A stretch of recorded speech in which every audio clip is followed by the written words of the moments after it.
সামান্য চার্জ দেওয়াকে কেন্দ্র করে সেখানে এমন অশান্তি হলো যে বাধ্য হয়ে সেখানে সেনা নামাতে হলো এবং 60 জন সেই ঘটনায় আহত হলে। ক্যামেরার সামনে সিলেট টু গোলাগঞ্জ মহাসড়ক বনিয়াল এলাকার মানুষজন পায়ে হেঁটে কোম্পানিগঞ্জ যাইয়া খাতানবাড়ি গ্রামের সাথে মুখোমুখি সংঘর্ষ। আল্লাহ ইটা আল্লাহ আল্লাহ আল্লাহ আল্লাহ। আমাদের সঙ্গে এই মুহূর্তে রয়েছেন আমাদের প্রতিনিধি রাজস্বী দত্তগুপ্ত। রাজস্বী, পরিস্থিতিটা তো খুব ভয়াবহ, এটা বোঝাই যাচ্ছে। একদিকে আমরা দেখছি চিন্ময় কৃষ্ণ দাস 20 দিন জেলবন্দি, বিনা বিচারে আটকে রয়েছেন, অন্যদিকে জেলে যারা জঙ্গি রয়েছে জেল ভেঙে পালিয়ে যাচ্ছে। এবার এখানে দেখলাম যে একেবারে সিলেটে চার্জ দেওয়াকে কেন্দ্র করে এরকম সংঘর্ষ হয়ে গেল, মানে তারা আবার বলছে 4 দিনে কলকাতা দখল করবে। দেখো, সার্বিকভাবে বাংলাদেশের তরফে যেগুলো বলা হচ্ছে, বিভিন্ন রাজনৈতিক দল, বিভিন্ন গণসংগঠন, এদের তরফে যেগুলো বলা হচ্ছে সেগুলো যে আদতে অন্তঃসার শূন্য, সেটা আজকে সিলেটের ছবি, বাস্তব ছবিটা দেখিয়ে দিয়েছে। তুমি আরও একটা তথ্য তোমাকে দিয়ে রাখি যে বাংলাদেশের থেকে ওষুধ কেনার কথা বলছে পাকিস্তান। আজকে ঢাকায় নিযুক্ত পাক হাই কমিশনার বাংলাদেশের শিশু ও পরিবার কল্যাণ দপ্তরে গিয়ে বাংলাদেশে যিনি স্বাস্থ্য উপদেষ্টা রয়েছেন তার সঙ্গে বৈঠক করেছেন 1 ঘন্টা, এবং ভারত মানে বাংলাদেশের ওষুধ শিল্পে অবস্থান খুব ভালো, তাই পাকিস্তান বাংলাদেশের থেকে ওষুধ আমদানি করবে। তুমি ভাবো কোন বাংলাদেশ, যে বাংলাদেশকে কোভিডের সময় এই ভারতবর্ষ ভ্যাকসিন থেকে জীবনদায়ী ওষুধ অনবরত পাঠিয়েছে, সাহায্য করেছে যে এই কোভিডের মতন একটা মারক রোগের মোকাবিলা করতে।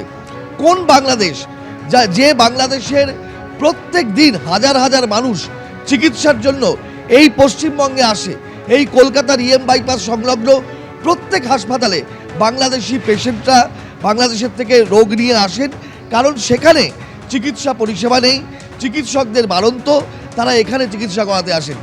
সেই বাংলাদেশে থেকে ওষুধ আমদানি করবে পাকিস্তান। আসলে রাজনৈতিক বিশ্লেষকরা বলছেন যে পাকিস্তান এবং বাংলাদেশ এরা যে ভারত বিরোধিতায় এক জায়গায় হচ্ছে এবং এদের নৈকট্য বাড়ছে, এইটা বারবার প্রমাণ করার একটা তাগিদ দেখা যাচ্ছে।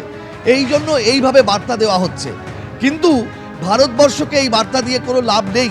ভারতবর্ষ পাকিস্তানের মোকাবিলা যুগ যুগ ধরে করেছে এবং বারবার একের পর এক ঘটনায় পাকিস্তান পর্যুদস্ত হয়েছে।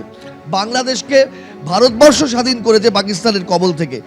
সেইটা খুব অনভিপ্রেত যে বাংলাদেশের আজকে এই নৈকট্যগুলো এই বার্তা দিয়ে দেখানো, এইটাই কিন্তু খুব অনভিপ্রেত, এবং আগামী দিনে ভারতবর্ষের সঙ্গে বাংলাদেশের মৈত্রীর সম্পর্ক পুনঃস্থাপিত হবে, এটাই এখনও বড় অংশের শিক্ষিত সচেতন মানুষ, দুপারের মানুষ, দু দেশের মানুষ আশা করেন।